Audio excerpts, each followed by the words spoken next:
Shalom saudara-saudara, jumpa lagi bersama saya Patrice Smith di channel saya. Di video ini seperti di judul dan di thumbnail, saya akan menceritakan kepada kalian sebuah kisah seorang imam Katolik yang menjadi pengikut Kristus. Saya nggak mau bilang dia itu dari Katolik masuk Protestan, tidak. Apa sih Protestan saudara? Sebenarnya itu sebutan yang historis gitu ya. Itu sebuah sejarah. Menurut saya Protestan itu bukan tentang denominasi. Itu adalah sebuah sejarah di mana ada sekelompok orang, ada beberapa orang reformator dan kelompok-kelompok mereka itu menemukan sesuatu yang berbeda dalam Alkitab dengan apa yang mereka jalani sebagai seorang Katolik Roma. Nah, itu sejarah. Tapi di sini saya mau menceritakan tentang orang yang menemukan Kristus. Dia bernama Richard Bennett dan saya akan membacakan kisahnya kepada kalian. Teman-teman silakan menikmatinya sambil makan, sambil jalan-jalan atau mungkin sambil olahraga, bisa sambil mendengar suara saya yang membacakan kisahnya. Tentunya dalam bahasa Indonesia ya. Mari kita mulai. Bagian pertama, masa kecil dan awal kehidupan religius. Saya lahir sebagai orang Irlandia dalam keluarga yang terdiri dari 8 orang. Masa kecil saya dipenuhi kebahagiaan. Ayah saya adalah seorang kolonel di Angkatan Darat Irlandia sampai ia pensiun ketika saya berusia sekitar 9 tahun. Sebagai sebuah keluarga, kami senang bermain, menyanyi, dan berakting. Semuanya dilakukan di dalam lingkungan kamp militer di Dublin. Kami adalah keluarga Katolik Roma khas dari Irlandia. Ayah saya kadang berlutut dan berdoa di samping tempat tidurnya dengan sikap yang khidmat. Ibu saya biasa berbicara kepada Yesus sambil menjahit, mencuci piring, atau bahkan saat sedang merokok. Hampir setiap malam kami akan berlutut di ruang tamu dan berdoa rosario bersama. Tak ada yang pernah absen dari misa hari Minggu, kecuali jika benar-benar sakit parah.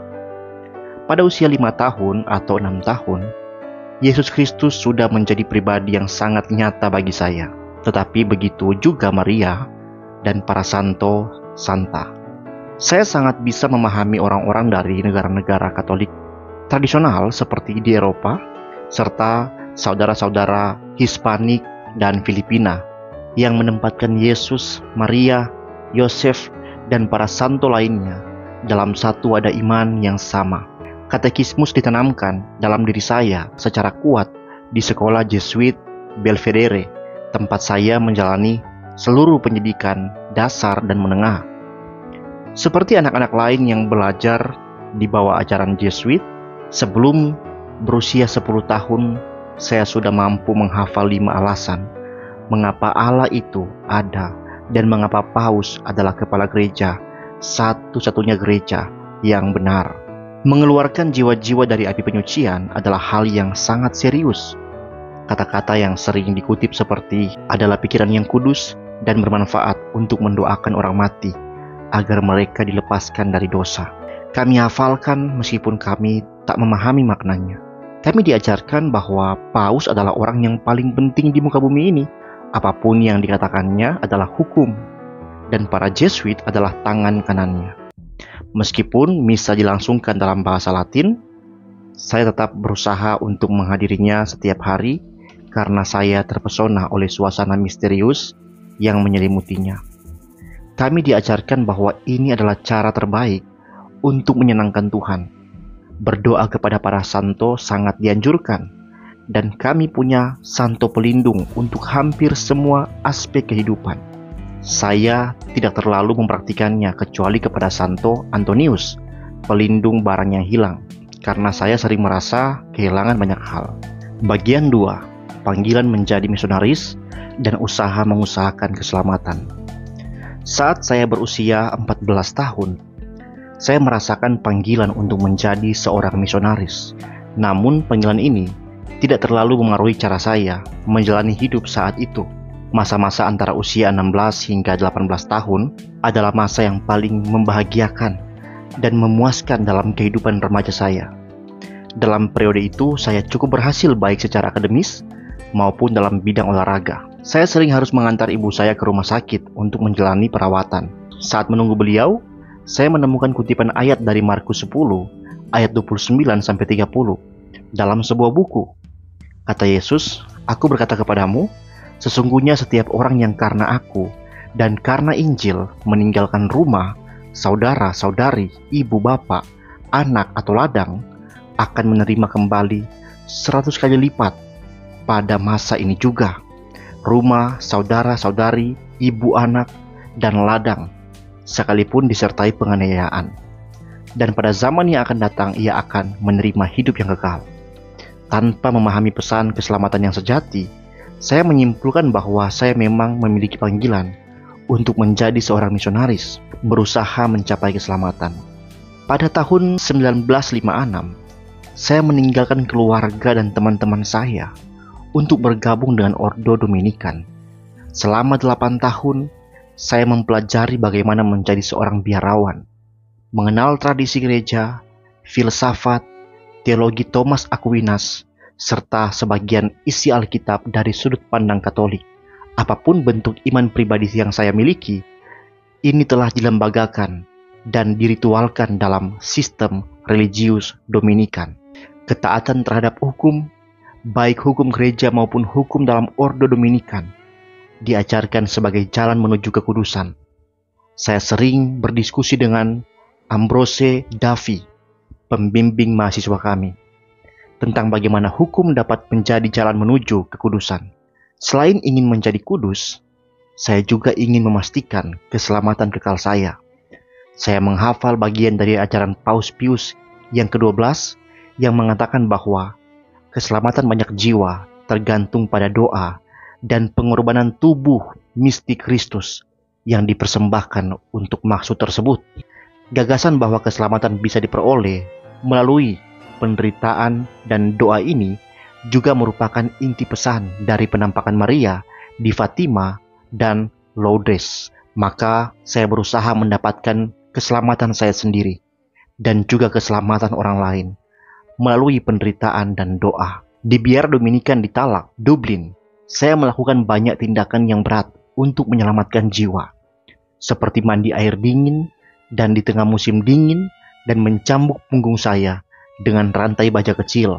Pembimbing mahasiswa saya tahu apa yang saya lakukan. Gaya hidupnya yang keras sendiri menjadi inspirasi bagi saya. Sebagaimana juga kata-kata Paus. Dengan disiplin yang tekad, saya belajar berdoa, berpantang, berusaha mentaati 10 perintah Allah, dan mentaati puluhan peraturan serta tradisi Dominikan. Bagian 3. Kemegahan luar, kekosongan dalam.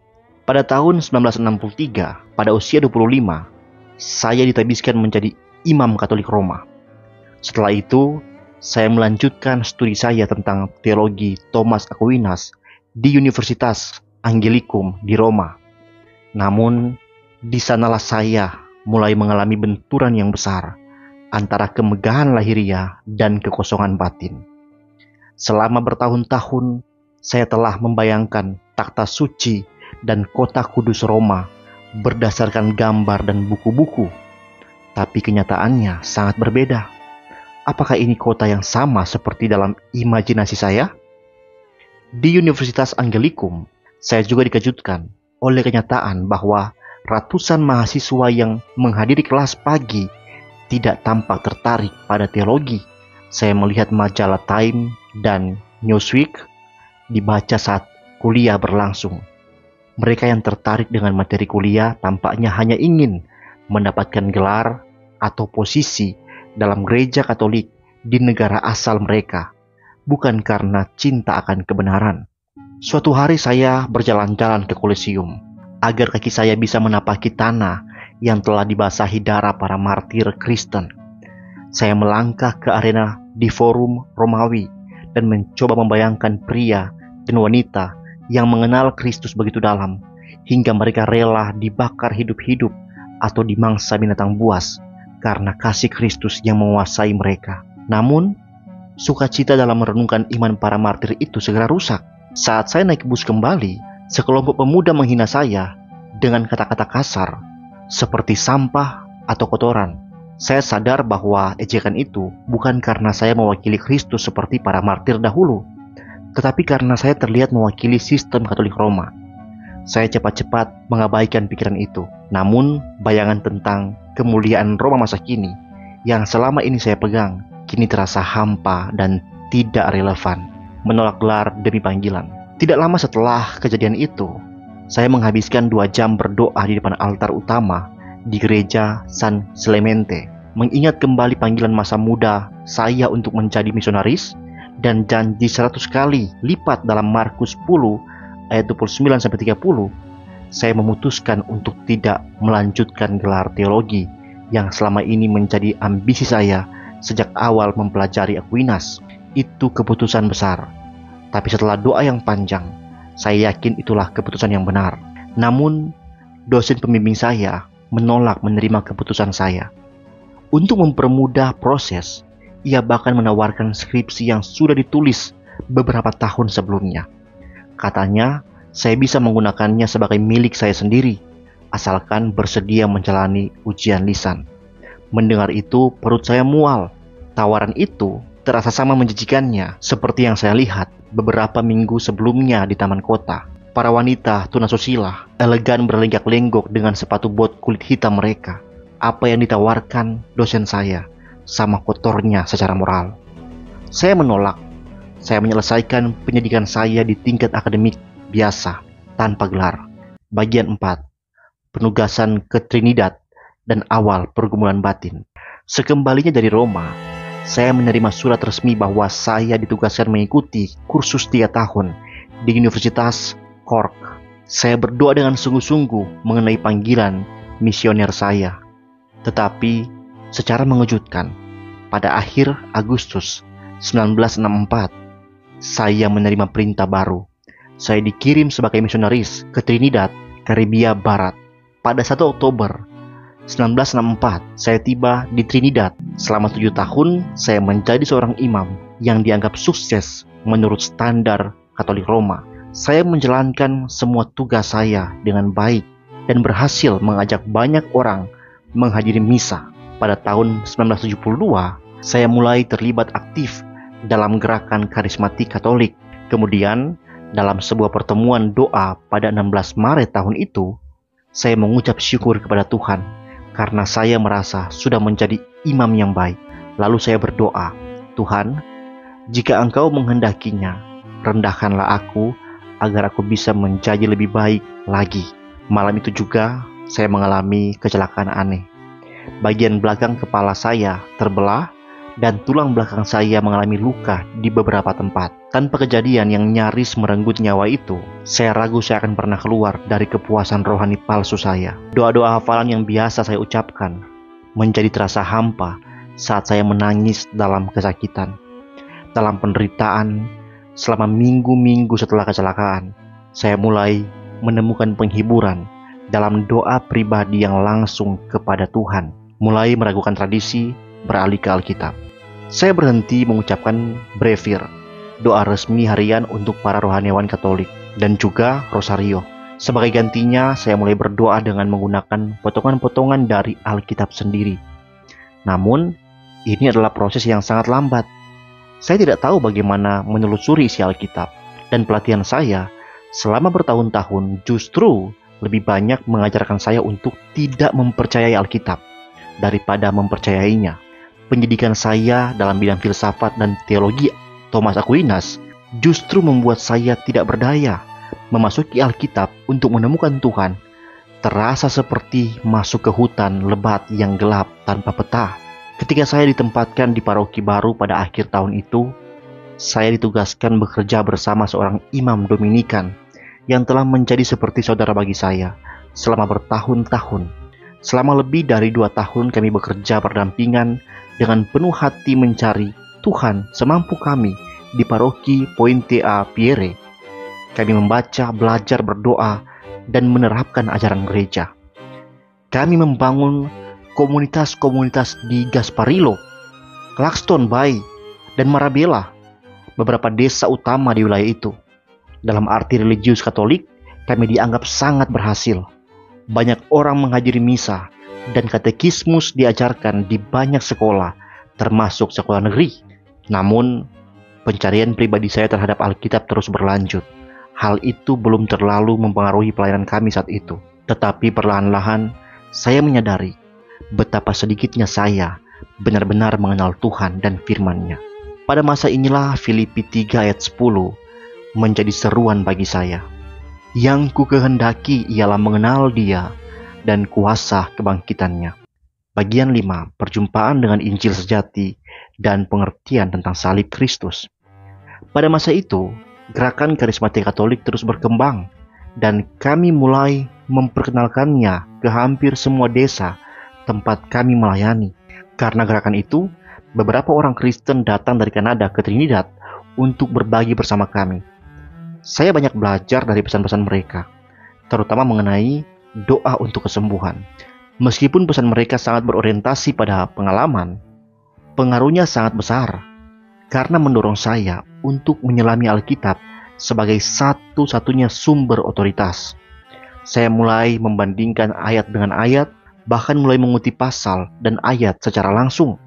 Salah satu ayat yang sering mereka kutip adalah Yesaya 53 ayat 5, dan oleh bilur-bilurnya kita menjadi sembuh.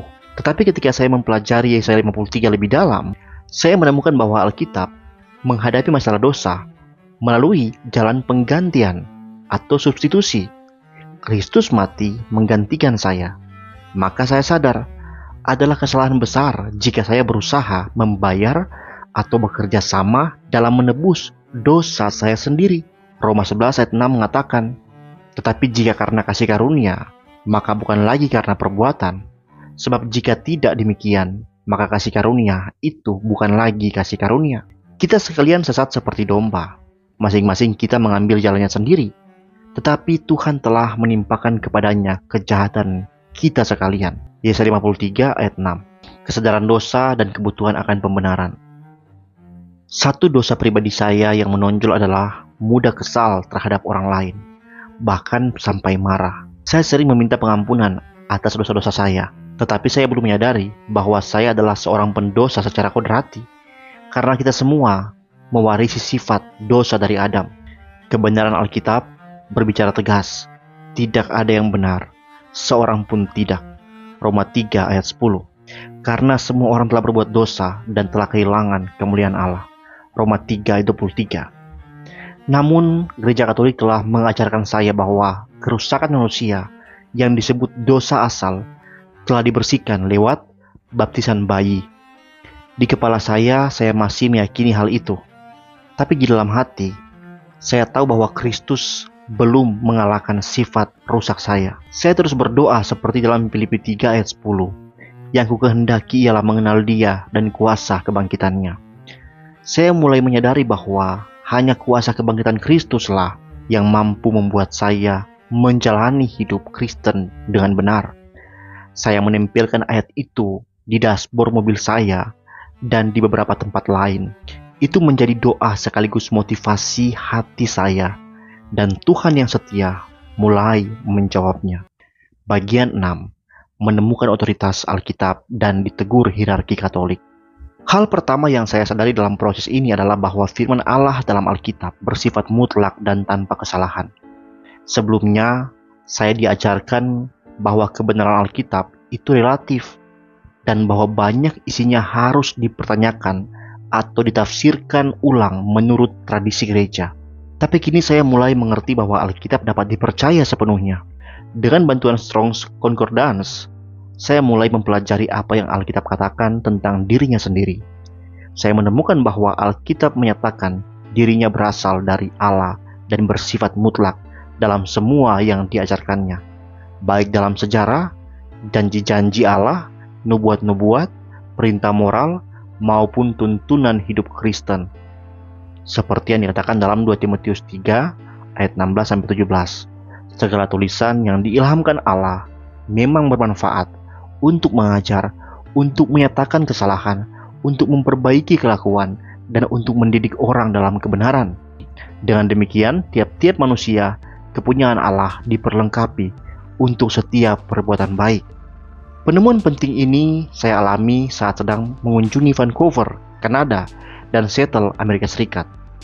Saat diminta berbicara dalam kelompok doa di Gereja Katolik Saint Stephen, saya memilih topik tentang otoritas mutlak firman Tuhan. Itu adalah pertama kalinya saya memahami dan menyampaikan kebenaran tersebut. Saya kemudian kembali ke Vancouver dan di sebuah gereja besar di hadapan sekitar 400 orang, saya menyampaikan pesan yang sama.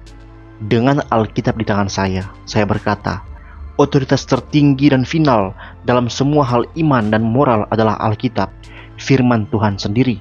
Konsekuensi dibungkam oleh Uskup Agung. 3 hari kemudian, Uskup Agung Vancouver, James Carney, memanggil saya ke kantornya. Di sana, saya secara resmi dibungkam dan dilarang berkhotbah di keuskupan tersebut.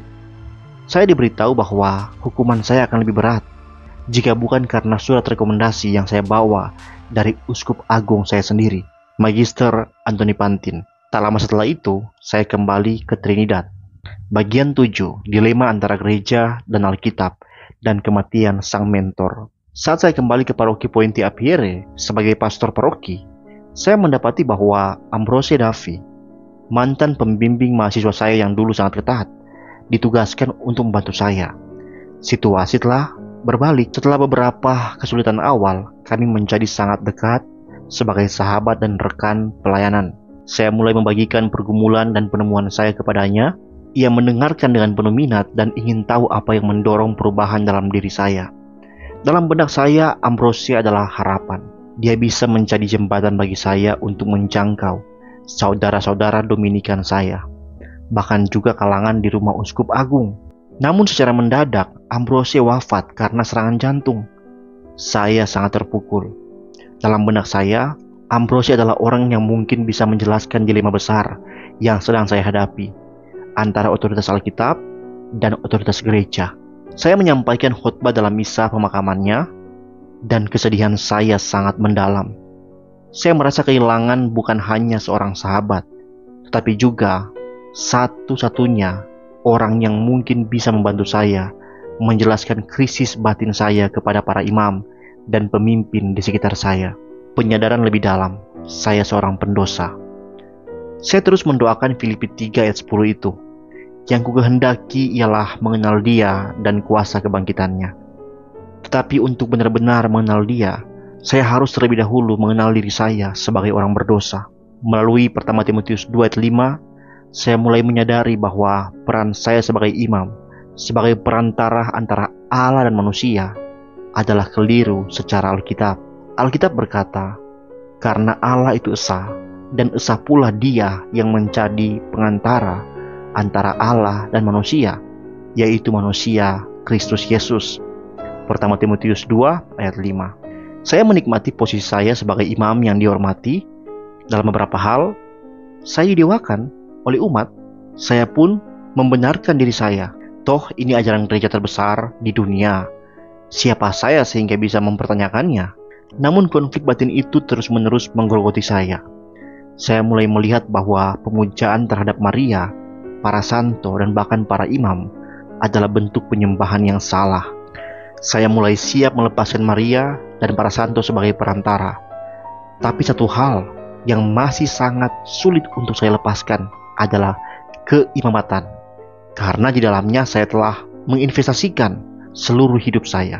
Bagian 8. Pergulatan batin terakhir dan pertobatan sejati. Maria, para santo, dan imamat hanyalah sebagian kecil dari pergumulan besar yang sedang saya alami.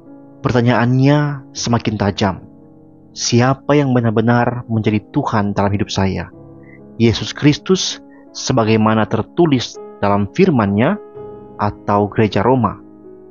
Pertanyaan ini menghantui saya selama 6 tahun terakhir pelayanan saya sebagai imam paroki di Sangre Grande tahun 1979 sampai 1985. Sejak masa kecil, saya telah dicekoki bahwa gereja Katolik adalah otoritas tertinggi dalam segala hal iman dan moral. Gagasan untuk meninggalkan bunda gereja yang kudus terasa mustahil. Apalagi saya sendiri adalah bagian dari sistemnya. Saya menyalurkan sakramen dan menjaga umat tetap setia padanya. Bahkan pada tahun 1981, saya sempat memperbaharui komitmen saya untuk melayani gereja Katolik saat mengikuti seminar pembaruan paroki di New Orleans. Tapi ketika kembali ke Trinidad dan menghadapi realitas hidup umat, saya kembali tertarik pada otoritas Alkitab. Akhirnya konflik ini menjadi seperti tarik tambang di dalam hati saya. Kadang saya berpihak kepada gereja Roma sebagai otoritas tertinggi. Kadang saya berpihak pada firman Tuhan sebagai otoritas final. Dalam pergumulan ini, perut saya sering sakit dan emosi saya tercabik. Saya seharusnya menyadari kebenaran sederhana yang diajarkan Yesus. Tak seorang pun dapat mengabdi kepada dua tuan. Matius 6 ayat 24. Simbol kontradiksi patung-patung di gereja. Pertentangan ini juga tampak dalam tindakan saya terhadap patung-patung di gereja. Di gereja Sangre Grande, saya menghancurkan dan membuang patung Santo Franciscus dan Santo Martinus karena saya sadar bahwa jangan membuat bagimu patung yang menyerupai apapun. Keluaran 20 ayat 4. Namun, ketika beberapa umat menolak penghapusan patung Hati Kudus dan Maria, saya membiarkan patung-patung itu tetap berdiri. Karena hukum gereja Katolik, khususnya kanon 1188, menyatakan praktik menempatkan gambar-gambar suci di gereja untuk dihormati umat beriman harus tetap dipertahankan. Tanpa sadar, saya sedang membuat firman Allah harus tunduk kepada perintah manusia. Kesalahan pribadi saya. Saya tahu firman Tuhan itu mutlak, tapi saya masih mencoba mempertahankan bahwa gereja Katolik memiliki otoritas lebih tinggi, bahkan ketika ajarannya bertentangan langsung dengan Alkitab. Kenapa? Pertama, karena kesalahan saya sendiri. Saya tidak mau melepaskan identitas saya sebagai imam, sebuah posisi yang sangat saya hargai. Kedua, tidak ada yang pernah menegur saya. Banyak orang Kristen dari luar negeri menghadiri misa, melihat minyak suci, air suci, medali, patung, pakaian imam, dan ritual-ritual, tapi mereka tidak pernah mengatakan apa-apa. Semua simbolisme, musik, dan kemegahan Katolik begitu mempesona. Asap dupa bukan hanya menyengat hidung, tapi juga menciptakan aura misteri yang kuat. Lahir baru di usia 48. Saya meninggalkan gereja Katolik Roma setelah saya menyadari bahwa hidup baru dalam Kristus mustahil dimiliki selama saya masih terikat pada doktrin Roma. Pada November 1985, saya meninggalkan Trinidad dan hanya sampai ke pulau tetangga, Barbados. Di sana saya tinggal dengan sepasang suami istri, lanjut usia, dan berdoa meminta dua hal, sebuah jas dan uang yang cukup untuk pergi ke Kanada. Saya hanya punya pakaian tropis dan beberapa ratus dolar. Tuhan menjawab doa saya tanpa saya menceritakan kebutuhan saya kepada siapapun. Dari suhu tropis 32 derajat Celcius, saya mendarat di tengah salju dan es di Kanada. Setelah sebulan di Vancouver, saya melanjutkan ke Amerika Serikat. Kini, saya belajar mempercayakan seluruh kebutuhan saya kepada Tuhan. Karena saya mulai hidup baru pada usia 48 tahun. Tanpa uang, tanpa izin tinggal, tanpa SIM, tanpa rekomendasi. Hanya memiliki Tuhan dan firman-Nya. Saya tinggal selama 6 bulan bersama sepasang suami istri Kristen di sebuah peternakan di negara bagian Washington. Saya menjelaskan bahwa saya telah meninggalkan gereja Katolik dan menerima Yesus Kristus dan firman-Nya sebagai cukup dan satu-satunya dasar hidup saya. Saya berkata, saya telah melakukannya secara mutlak, final, pasti, dan penuh ketegasan. Namun mereka tidak terkesan oleh kata-kata saya. Mereka malah bertanya, apakah ada kepahitan atau luka dalam dirimu? Dengan kasih dan doa, mereka melayani saya. Karena mereka sendiri pernah mengalami transisi itu. Dan mereka tahu betapa mudahnya seseorang menjadi pahit dalam prosesnya. 4 hari setelah saya tiba di rumah mereka, oleh anugerah Allah, saya mulai melihat bahwa pertobatan adalah buah dari keselamatan. Itu berarti saya bukan hanya memohon ampun atas kompromi saya selama bertahun-tahun, tetapi juga menerima penyembuhan dari Tuhan atas luka-luka terdalam saya. Akhirnya di usia 48 tahun, hanya oleh otoritas firman Allah, hanya oleh anugerah, saya menerima kematian pengganti Kristus di kayu salib. Baginya saja segala kemuliaan. Bagian 10. Misi sejati dan kehidupan baru dalam Kristus.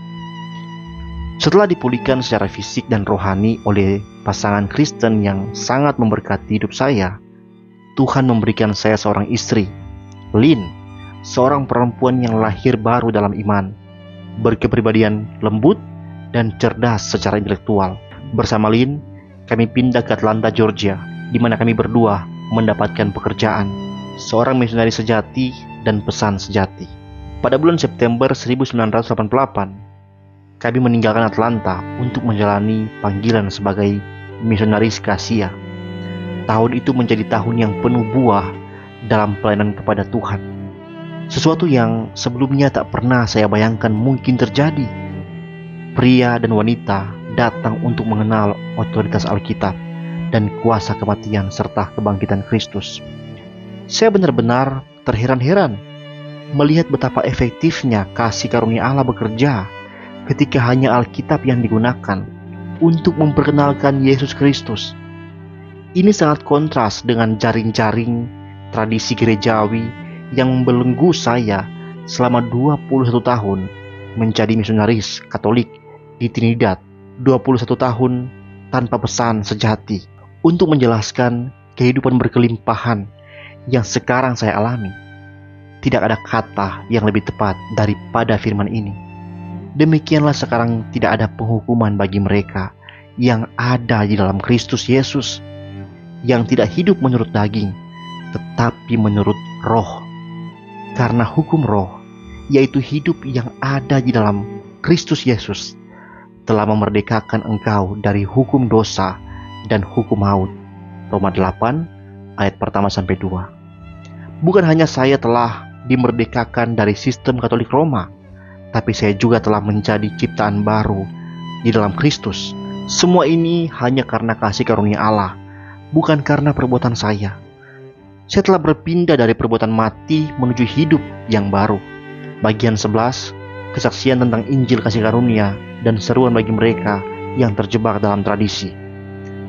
Kembali ke tahun 1972, saat beberapa orang Kristen mengajarkan saya bahwa Tuhan bisa menyembuhkan tubuh kita, betapa jauh lebih besar manfaatnya jika mereka menjelaskan berdasarkan otoritas Alkitab bagaimana kodrat berdosa kita diperdamaikan dengan Allah.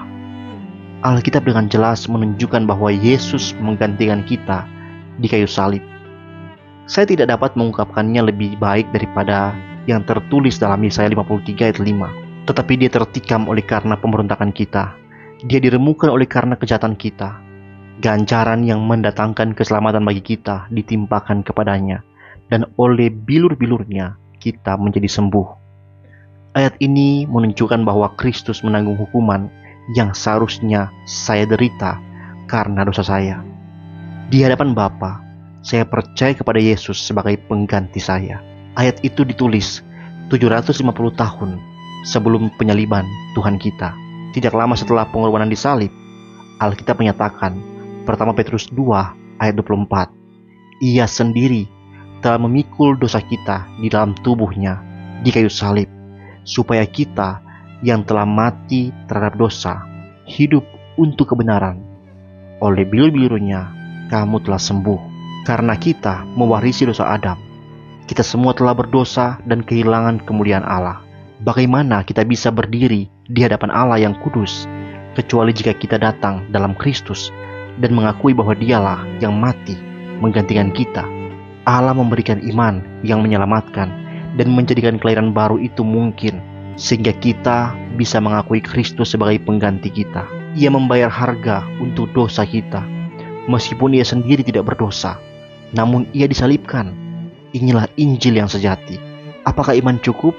Ya, iman yang lahir dari kelahiran baru adalah cukup.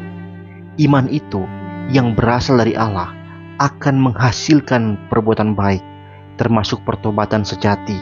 Karena kita ini buatan Allah, diciptakan dalam Kristus Yesus untuk melakukan pekerjaan baik yang dipersiapkan Allah sebelumnya Ia mau supaya kita hidup di dalamnya. Efesus 2 ayat 10.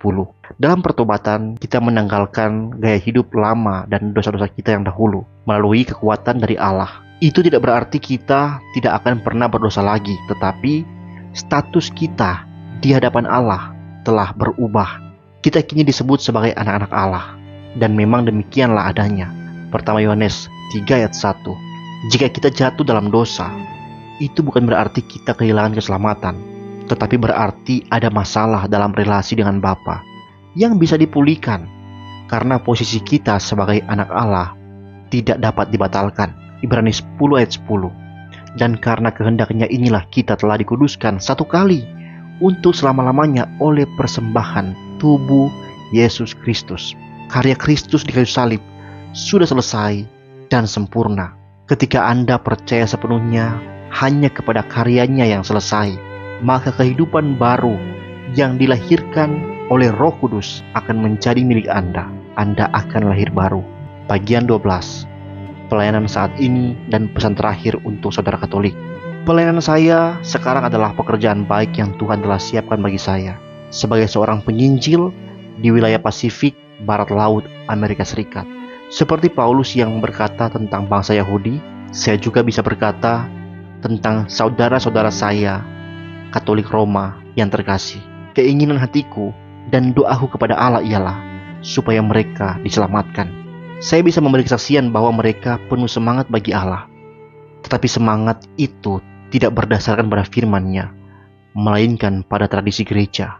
Jika Anda mengerti pengabdian dan penderitaan yang dicurahkan oleh banyak saudara-saudari kita di Filipina dan Amerika Selatan dalam menjalani agama mereka, maka Anda akan mengerti jeritan hati saya. Tuhan, berikanlah kepada kami belas kasihan untuk memahami rasa sakit dan pencarian yang dialami saudara-saudari kami dalam upaya mereka menyenangkan-Mu.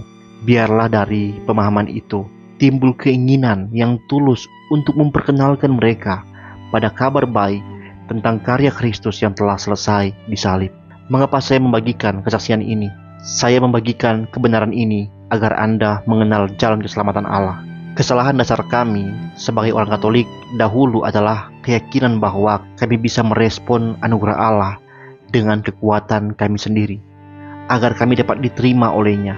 Pemikiran ini yang kami bawa bertahun-tahun secara gamblang tertulis dalam Katekismus Gereja Katolik 1994, poin 2021. Rahmat adalah pertolongan yang Allah berikan kepada kita agar kita mampu menjawab panggilannya untuk menjadi anak-anak angkatnya. Tapi definisi ini adalah rekayasa hati manusia, karena Alkitab secara konsisten menyatakan bahwa penerimaan kita di hadapan Allah adalah tanpa perbuatan, Roma 4 ayat 6, tanpa perbuatan hukum Taurat, Roma 3 ayat 28, bukan hasil pekerjaanmu, Efesus 2 ayat 9.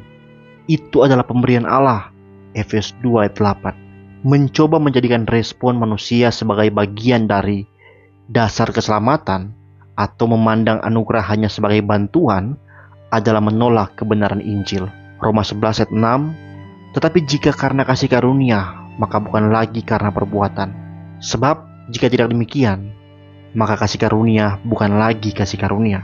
Injil yang sejati, Kristus menggantikan kita. Pesan Alkitab sangat sederhana. Karunia kebenaran dalam Kristus adalah pemberian. Itu berakar pada pengorbanannya yang sempurna di salib. Sebab jika oleh pelanggaran satu orang, maut bekerja karena satu orang itu, maka lebih lagi mereka yang menerima kelimpahan kasih karunia dan anugerah kebenaran akan hidup dan berkuasa oleh karena satu orang itu, yaitu Yesus Kristus. Roma 5 ayat 17. Seperti yang Yesus sendiri katakan, anak manusia datang bukan untuk dilayani, melainkan untuk melayani dan untuk memberikan nyawanya menjadi tebusan bagi banyak orang. Markus 10 ayat 45. Inilah darahku, darah perjanjian yang ditumpahkan bagi banyak orang untuk pengampunan dosa. Matius 26 ayat 28. Dan seperti yang dikatakan Petrus, Kristus telah mati satu kali untuk segala dosa kita. Dia yang benar untuk orang-orang yang tidak benar, supaya ia membawa kita kepada Allah. 1 Petrus 3 ayat 18. Dan Paulus menyimpulkannya, dia yang tidak mengenal dosa telah dibuatnya menjadi dosa karena kita, supaya dalam dia kita dibenarkan oleh Allah. 2 Korintus 5 ayat 21. Seruan penutup, bertobat dan percayalah. Kebenaran ini, saudara terkasih, disampaikan dengan jelas dalam Alkitab. Sekarang Tuhan kita memerintahkan kita untuk bertobat dan percaya kepada Injil. Markus 1 ayat 15. Pertobatan yang paling sulit bagi kita yang dulu sangat loyal pada Katolik bukanlah meninggalkan ritual atau pakaian imam, tetapi mengubah cara berpikir kita dari berusaha layak, mengumpulkan jasa, atau menjadi cukup baik, berubah menjadi menerima dengan tangan kosong karunia kebenaran dalam Yesus Kristus. Menolak untuk menerima apa yang Allah telah perintahkan, yaitu percaya hanya kepada pengganti yang Allah sediakan, adalah kesalahan yang sama seperti yang dilakukan bangsa Yahudi di zaman Paulus. Sebab oleh karena mereka tidak mengenal kebenaran yang datang dari Allah dan berusaha mendirikan kebenaran mereka sendiri, mereka tidak takluk kepada kebenaran Allah. Roma 10 ayat 3. Saudara-saudara, demikianlah kisah dari Richard Bennett. Jujur saudara, saya sebagai seorang Protestan yang membaca ini, saya pun ditegur kembali ya. Saya seperti dibaharui lagi oleh Tuhan lewat kesaksian dia, bahwasannya ini bukan tentang Protestan, ini bukan tentang sebuah agama, ini bukan tentang denominasi, ini bukan tentang sistem gereja. No, ini tentang Kristus. Itu yang paling utama. Saya seperti merasa kembali ditegur dan diperlihatkan tentang ini yang harusnya kamu nikmati, Kristus, bukan kebanggaan denominasional, bukan, tapi Kristus. Terima kasih untuk Pastor Richard Bennett ya. Sekarang dia bukan seorang pastor, tentunya dia seorang penginjil ya.